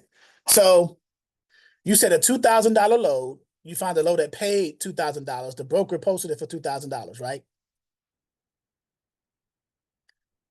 Yes. Go ahead. Okay. What is your, Javar, what is your percentage? Or do you have a percentage or a flat fee that you're doing for your 10%. 10%? Okay, so you 10%. Dispatch fee is 10%. So what is 10% of 2,000? 200, I think. 200. You don't think you are correct. So 10% is your dispatch fee. I mean, I'm sorry, $200 is your dispatch fee, right? The broker posted a load to a posted load is what the broker is paying to the truck. That's what the truck is going to get paid. If you were to book that load at that rate, that's what the truck would be paid. Okay. So now 200 plus 2,000 is 2,200. 212, yeah. So we call this, there's a term we use when you add your percentage on top of what the broker posted the load for. We call that threshold. This is the threshold. This threshold means that you do not want the broker to negotiate you below this number because it will not include your $200. So you want to quote to the broker. So you want to have your threshold number pre-calculated prior to you calling the broker about that load. You already want to have that number figured out. Okay. You don't want to be on the phone like, okay, carry the 2 plus 1. What's 10% of 2,000? Man, hold on 1 second, Mr. Broker. Let me figure this out. You don't want to do all that, right? You want to have all that stuff figured out. So you give them. So now you want to give them a number. Now, in the art of negotiation, 2,200 is your threshold because it includes your 200 on top of the 2,000. Of course, when you negotiate, you're giving them a number above that because most brokers are going to want to come down. So, but you don't yet, you do not want to go too high above the 2,200 to outbid yourself, right? To out negotiate yourself. Yeah. So I often say anywhere between $150 to extra $200. But most people right now are seeing this 22 and saying, I might tell the broker what, 25, right? Am I right? Some people are saying 25 in their head. I can almost, if I was a bet man, I could say somebody would have said 2,500. That's as high as I would go. If the broker posted it for 2,000, there's no way he's going to try to come off an extra $500. But give it to him anyway. Hey, Mr. Broker, I'm looking at this load from my carrier picking up in Norfolk, Virginia, going down to Houston, Texas. Is that load still available? He'll say, yeah. Can you give me the details of the load? Because there wasn't enough details in that load on the posting. So he'll start talking to you about the commodity load, if there's multiple stops, if there's any accessorials like detention and things like that. And we're going to learn about this. You're going to learn everything I'm saying right now. You're going to learn that over time. I'm just spitting it out as I'm talking to the guy, right? They said, no, yeah, okay. Is 2,000 enough for you, Javar? You said your name was Javar, right? Yeah. And he'll say, no, my carrier is empty right now. He's about 20 minutes away from the pickup location. Can we do 25? Okay. I'm the broker. I say, I can't do 25. Can you do 23, Javar? Well, Javar, can you? Is 23 more than your threshold? Yes, it is more. Okay, so what would you say? You would tell him, yeah, right? Yeah. Okay, so you tell him, yeah, 23, right? So you got the driver his 2,000, right? So that's 300 left. You got your 200 for your dispatch fee, the 10% of the original posting. Yeah. All right, keep that in mind. So of the $100 less left, who gets that? Okay, the carrier.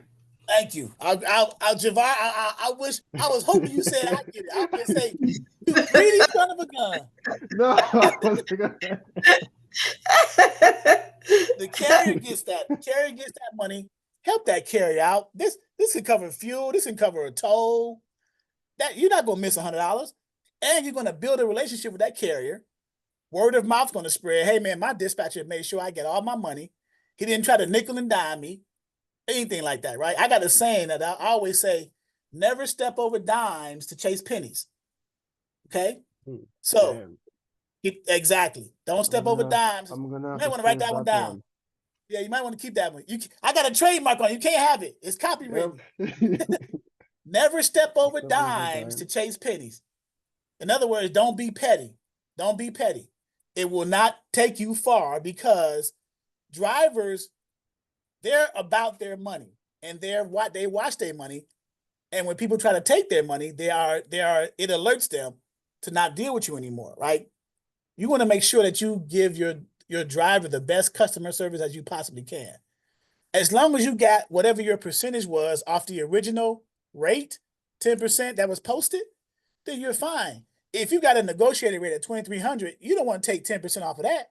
Now you're double percentaging them, right? Yeah, You that took 10 depends. off of that, got to 22, and then got it up to 23 and took another 10% off of that. Come on, man. That's greed, That's right? true.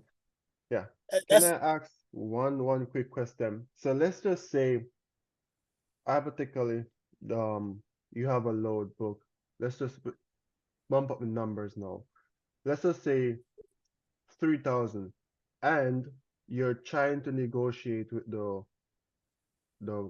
broker, broker. but they're Okay. firm on the price. They don't want to budge on the Great question. right? Great But question. the load is good, right?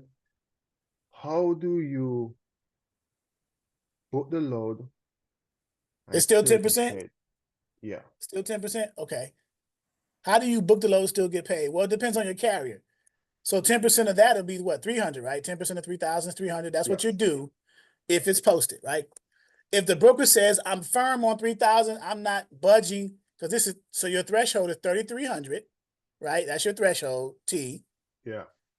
Let's say you call the broker and you say 35. Broker says, there's no way I got 35 in this load. I only have 3,000 in it. He's lying, of course, but only got 3,000. I'm firm. Broker says, I'm firm on 3,000. I'm firm on 3K. I can't move. I can't budge. The first thing you do is you say, okay, Mr. Broker, let me put you on hold or let me call you back.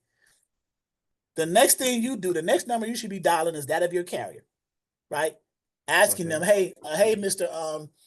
Carrier, I got this load. It's a great load. It's posted for 3,000. That's still a good rate, but I tried to get 3,500, right? Because I wanted to put my percentage on top of it on the broker side, as opposed to taking it out of your pocket, which is the last resort that I need to do, right? But the broker said he was firm. Carrier says, well, where is it going? It's going to a good area. It's going to an area that the carrier wanted to get to. Let's say he wanted to get home for the weekend. It was going in that direction. Let's just put all the scenarios out there. Carrier says, man, let's go ahead and book it for 3,000. I need that load. I need to get home. $3,000 is not bad. 3,500 would have been great, and you could have got your money out of on that side. But let's do it for 3,000. You say, okay, if we book it for 3,000, Mr. Carrier, I have to take my 10% out of the 3,000 as opposed to taking it out of on the 3,500 side. Yeah. That extra money that I would have negotiated with the broker, now it's coming out of your pocket. Are you cool with that?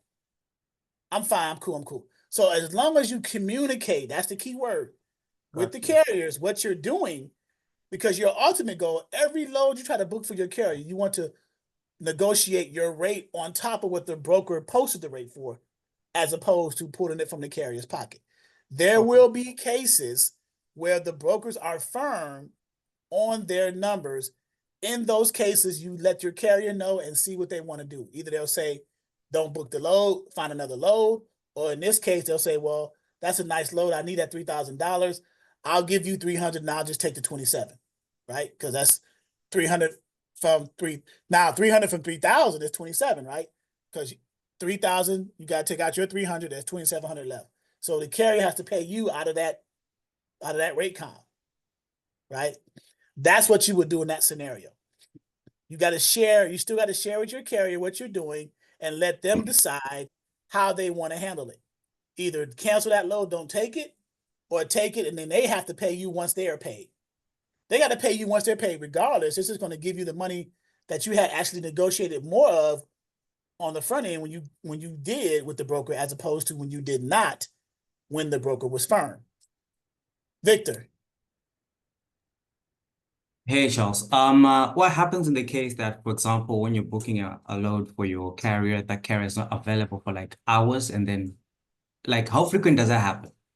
Like if trying to communicate, but it's a rarity, especially if you just got off the phone with the carrier and you're trying to find them a load, the question becomes, why would they make themselves unavailable while you're trying to book them a load? That makes no sense.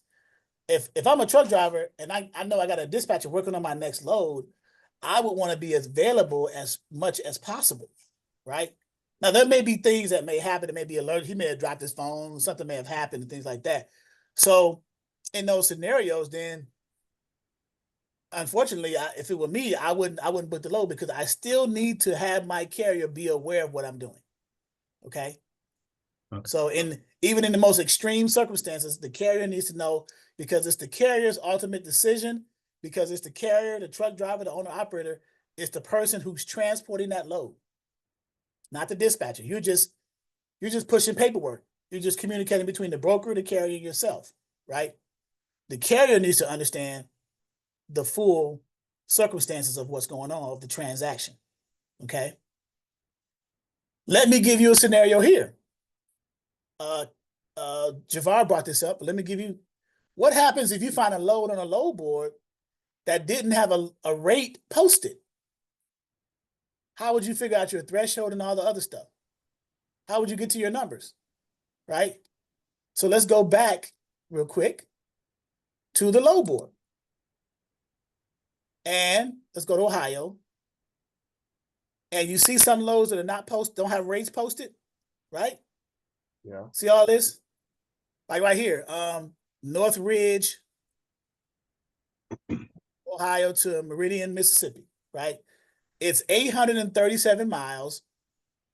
And the the market rate says it should be at least $2.06 a mile at 17.26. So you got something to compare it to. That's cool. But if the broker didn't post a rate, in this case, ST Freight LLC, if they didn't post a rate, then where would your threshold and where would your starting point be? Let me tell you. You got a carrier that said, remember in your carrier profile, your carrier gave you their stats, right? Their qualifications, right? In the carrier profile, they said that they wanted at least per mile, $2.25 a mile. That load we just saw was 837 miles, right?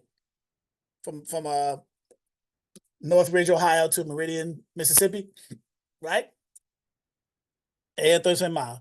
And your carrier wanted, at least for every load you found them, on average, he wants to make at least on average $2.25 a mile. Well, then your starting point would be what? $2.25 a mile times the number of miles on that lane. So what is $2.25 a mile times 837 miles, right? 837 times 225. It will be 1883.25, right? So that would be 1883.25, right? So now you got a baseline to go off of. That's what your carrier wants. Remember, you still got to do what? You got to add your percentage in, right? What if your percentage was 10%? So 10% of that, you just move the decimal over one, right? It'll be 188.33, correct? You just move the decimal over one place. One, for you math wizards, 183.33, 188.33. So 10% of that. So now what is your threshold? Would be the sum of those two, right? 1883.25 plus $188.33. Someone give me that number. $2,071.58. Very good. So that's your threshold. 2,000. Now, the market said it was 17 and some change, right? So your threshold is well above what the market pays. So it may be hard to get that rate. But when you call the broker, you're going to give them what? 21, maybe 2150, 2100, right? A little bit over that threshold, or maybe 2150 at least, or at the most. I would say 2100. I would round up to 2100 because I saw on the load board, if I go back to the load board for that load, I saw that the market rate, the rate check for that load was only $17.26, only $2.06 a mile. Your carrier wanted $2.25, so he's above what the market is paying. So it's going to be a challenge looking at that, it's probably going to be a challenge for you to get that 2,100 from the broker, but go for it anyway. The worst he can say is no, right? And you may have some leverage depending on how long the load was posted on the load board. Like this one was posted 10 minutes ago, but if it said 8+ hours, you got some leverage because that load's been up there for a while. He or she broker needs to have it moved because it's been sitting there too long. So they may be more than willing to come off a little bit more money to get a carrier to move it, right? But that's how you would calculate your numbers on a load that's not posted, that doesn't have a posting of the rate by a freight broker. You would just take your carrier's cents per mile according to their carrier profile, right? One of the 3 documents in the dispatcher packet, according to their carrier profile, under dispatch specifications, they'll put their cents per mile right here. And your carrier dry van, whatever they were, they put $2.25 a mile, 2.25 for a dry van out of Ohio. Okay, let's check that. Let's see what a dry van's paying coming out of the Midwest on average. Let's go to, where would we go? We would go to our tools and resources. Trend lines. Trend lines. Okay, trend lines. And we can get our so we actually know what it's paying. We have analytical tools that show in real time. Remember, we said this was a dry van, so national van rates.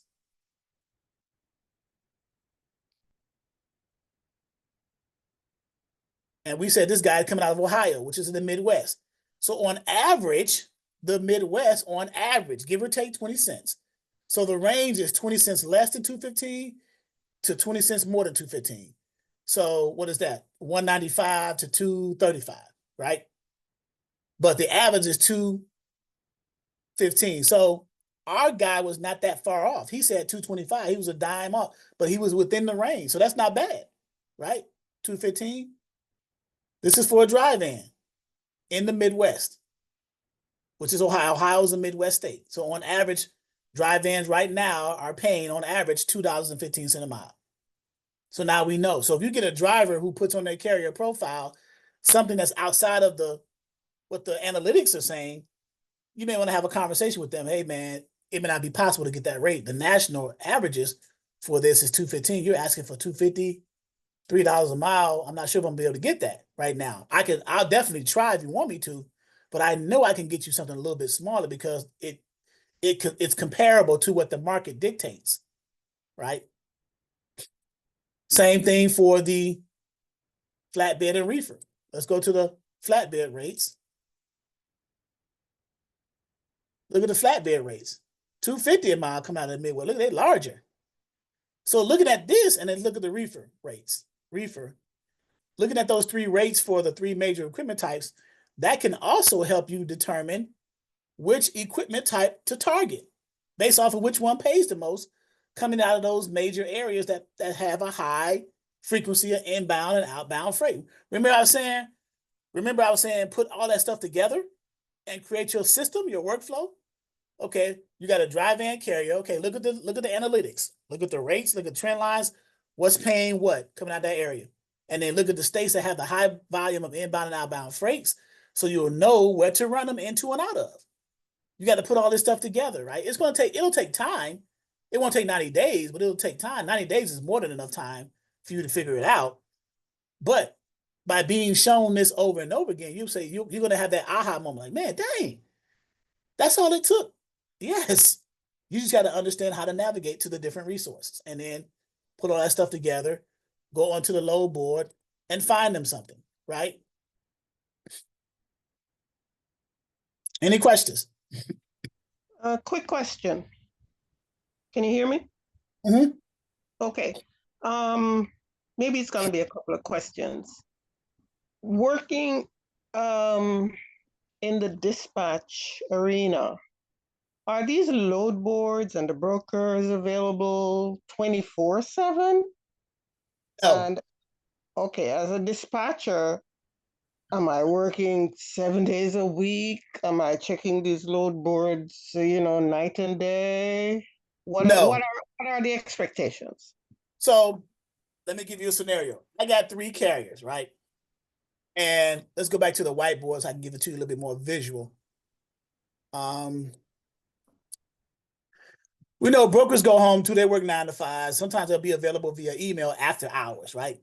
Sometimes they may have call centers you can call in for emergencies, but for the most part, they won't be available 24 hours a day. They'll be available during normal business hours like 8 to 6 or 9 to 5, and then after those hours via email or text for emergencies only, right? And some of them won't even call you. Once they leave, they be like, I don't care about that load. I'll deal with it tomorrow, which is crazy because they can lose their customer because they gave a load to a carrier to move for their customer, and then now they're not following that load. They're not doing check calls and things like that, right? So I got 3 carriers. I book each of them. Let's say I book each of them a load that's going out for 2 days, right? So I'll be available after hours for me. Let's say I dispatch 9 to 5, right? I'll keep my phone on buzz, not on silent, but on buzz for emergencies and text messages and stuff so they can call me.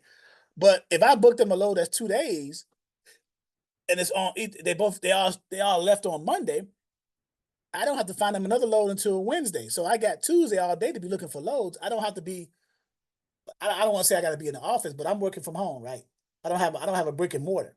So 3 days out. So if they pick up on Monday, Tuesday, Wednesday, Thursday is when they'll deliver, and each of these carriers had a 3-day load that I booked for them with the same broker. Now there may be different scenarios. You may book one carrier for a 1-day load, you may book another carrier for a 2-day load, and another one for a 3-day load. Well, if that's the case, then you're gonna be more attentive to the carrier with the 1-day load because you got to find them a load the next day.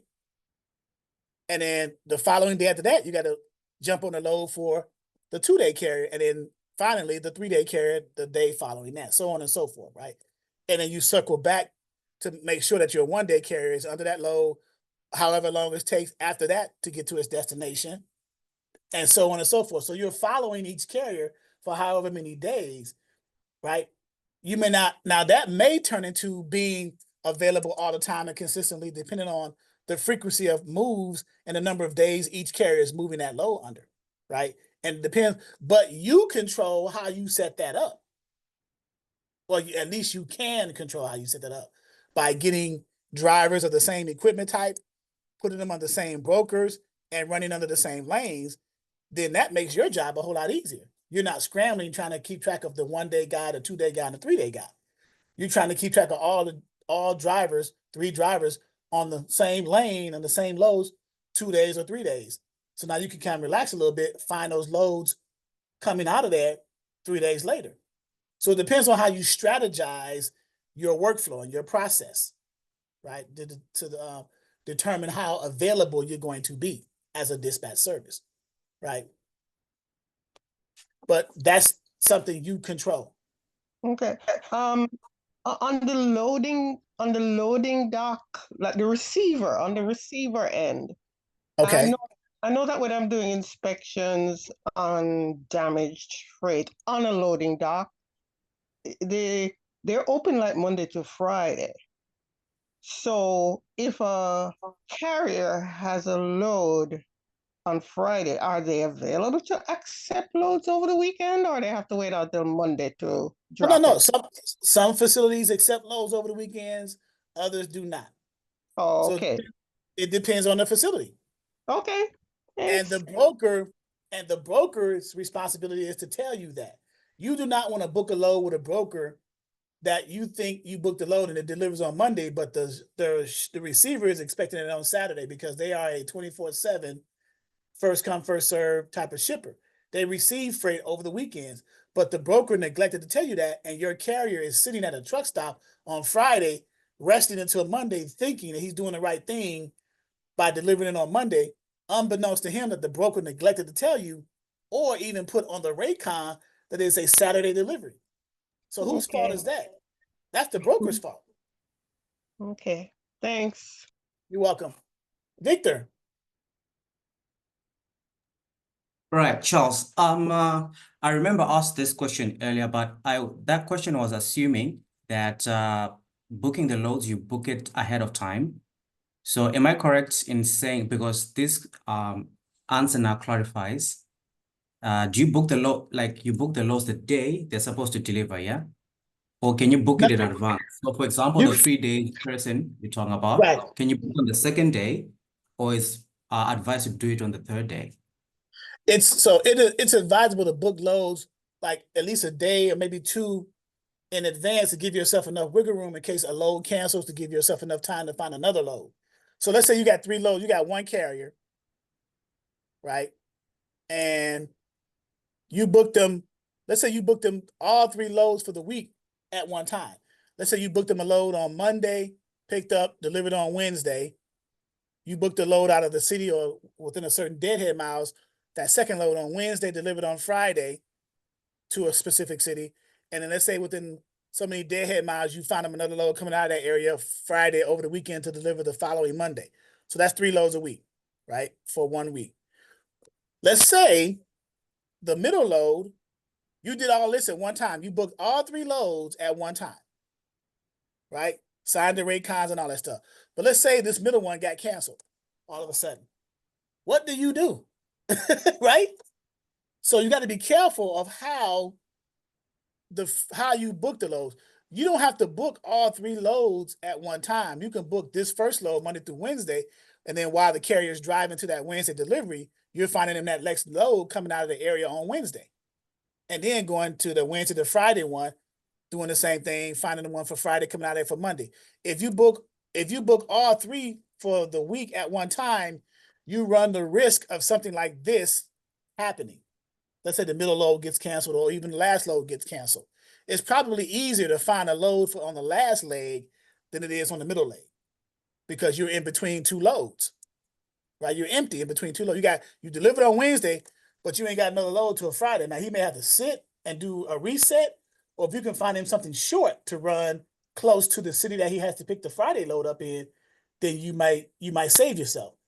But you run the risk of the more loads you book at one time, the chances of loads being canceled, and then you got a gap, right, that you got to deal with, right? That's the danger. Again, that's another concept of learning through experience, right? But I'm telling you, it's probably not a good idea to do it like that because the risk of that happening, the frequency of that happening is very high because we're in a volatile industry as dispatchers and carriers dealing with freight brokers. Loads get canceled all the time or change. Shippers will call a broker and say, hey, man, our customer said we don't need that load. We don't need that Friday load until Tuesday of next week. So now the broker's going to call you, the dispatcher, and say, hey, man, tell your carrier that this middle load got canceled. The shipper don't need it no more. So now you're stuck. Well, the first thing you're going to do is ask that particular broker, well, do you have something to replace it? Well, most brokers are not helpful at all. They're going to be like, nope, I ain't got nothing, right? So now you're scrambling on the spot market load board trying to find something. Or you're calling me to do that, right? So, but yeah, so just be mindful that don't book a lot of loads at the same time. I would just do back to back and then back to back and then back to back. That way you give yourself a gap or a cushion, I should say, you know. No, All right. thank you. Yeah. All right, guys. So was this good information, guys? Just so you know. Yes, Especially- yes, yes. Especially you newer Yes. guys. Okay. It is. All right. Well, any final questions before we get off? Thank you very much Yeah. for your time. And this was awesome. Thank you. Thank you. So one question before I go. Yes. The load board. When I actually go on the load board, no, my 30-day free trial starts immediately, right? Okay, so you are a member, right, of us now. So let's go to the load boards. So you have access for 90 days, all of these load boards. this one, 1, 2, 3, 4, and 5. There is no, in your 90-day enrollment that you just signed up, you have access to those throughout your 90 days. And here is the logins, this PDF that says new load board logins. Because this is a recording, I'm not going to click it and open it up. Yeah, But if I you click and understand. open it up, it's going to show in numerical order, the same numerical order as the boards, the usernames and passwords for those 5 load boards. The sixth Oh. load board is a promo offer that you get Oh, for free 30 days, and you can subscribe to it after your 30 days got you. for those prices without being required to have a MC or DLT. But these load boards are included in your 90 days. 1, 2, 3, 4, and 5. The ones that are numbered 1 through 5. Okay. Got you. So I can actually go on these now and actually start playing around with them, get familiarized with them for 90 days. That's correct. These are live load boards, and Got you. yes, you can do that. That's correct. Got you. Understood. I don't think I have access to those just yet, to the program that I signed up for, Mr. Mundy. Who was that, Irma? Yes, You signed up for Dispatcher 101? yes, Mhm. Yeah, so all you have to do is, do you have access to this page right here? No. I'm able, well, to the products menu, right? Well, under the main menu. So when you first purchased enrollment, you set up a custom sign up, username and password. Yeah, no, I don't have that. Okay. So under Dispatcher Let me see. 101, if you go under Dispatcher 101 and you do Dispatcher 101 main menu, it's either going to take you to this page directly, or it's going to take you to a login page where you log in with your username and password. Right? Is there now? Okay. So you have this page, right? So Mhm. under the first column on the far left, under where it says self-paced modules, right? Mhm. Module 2, where it says load boards. If you click that, it'll take you to that page we just left, the load board page. Got it. And now you're there. And then all you gotta do now is and if you click the link right here, the number, the name, underline, or the image, it's going to take you to another tab of that load board. And you just simply if I were you guys, I would print out this PDF, maybe tape it to your desk so you have it, just look at it all the time, so you'll be able to access the username and passwords. Okay? Gotcha. All right, guys. For those new individuals, welcome. I'm glad to have you here. Hopefully you will have a wonderful experience. Get a hold of me anytime through email, text, call, and then of course attend the live Zooms, obviously. Right. Speaking of which, our next calendar date will be this Wednesday at 6 p.m. So the same way you came into this Zoom, it's the same login credentials all the time, right here. Right? Meeting ID and passcode, and you just come to the page and go from there. Okay. Okay. All right, guys. Thank you. Thank you. Have a good day. Welcome. Have a good weekend. Sure.